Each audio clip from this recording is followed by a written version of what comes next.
Hi everyone, this is Heather Lawton from the Flourish.Academy. This is episode 473, and hey, make sure you subscribe on YouTube and join us in the FA community group on Facebook. It's a great resource for photographers. And one of my friends asked me yesterday, she said, why is my camera changing my shutter speed? And of course, the first thing I asked her was, what mode are you in? And she said, I'm in manual mode. And she showed me the EXIF data via Lightroom. I said, okay, so you're in manual mode and the camera changed the shutter speed. Do you think that you could have bumped it, or does this happen all the time, or did it just happen once? Well, when she told me that it was happening all the time, I knew instantly that she more than likely had turned on exposure bracketing and not realized it. So on the Nikon D750, exposure bracketing is turned on with the push of a button and your back command dial. And you can set the camera to take 3, 5, 7, maybe even 9 shots. And even in manual mode, what the camera will do it'll take a photo at the shutter speed that you select, and then it'll take a photo at a slower shutter speed and a faster shutter speed, and it will continue to do those increments depending on how many photos you selected, which means that every time you take a photo, you are getting a different exposure. Now, the reason you would use exposure bracketing is if you're in a situation where you want to combine all of these into one using something like HDR and Lightroom. I do this taking photos of venues, specifically churches, outside, big photo where the church is very wide, architecture type photo. The church is in a shadow, the sky is blue and sunny, it's really pretty.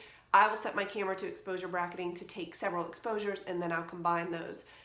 Well, then you have to make sure you turn it off. Or if you inadvertently bump it, what's gonna happen is that you're shooting over here, you're getting all these different exposures, you're shooting over there, you're getting all of these different exposures, and you're thinking, why is that happening? I'm in manual mode. And the reason is, I'm not sure what camera she shoots. I can't remember. I think it's Nikon. But if you're messing around and you accidentally hit the bracketing and then you use your command dial, you can see, at least on the D750, you can see on the top on your metering, you'll see several lines, and that's an indication that bracketing is turned on. And I just turned it on, let's see, 5. Oh no, it only goes to 5. I think there are some cameras that go to, oh, it doesn't, no, lies. It goes to 9. It depends on the exposure bracket you put between it. So right now I have it at 0.3 and I can do 9 shots. That means if I were in manual mode, I would get 9 different exposures, 9 different shutter speeds. Good morning, Charlie. I hope you are well.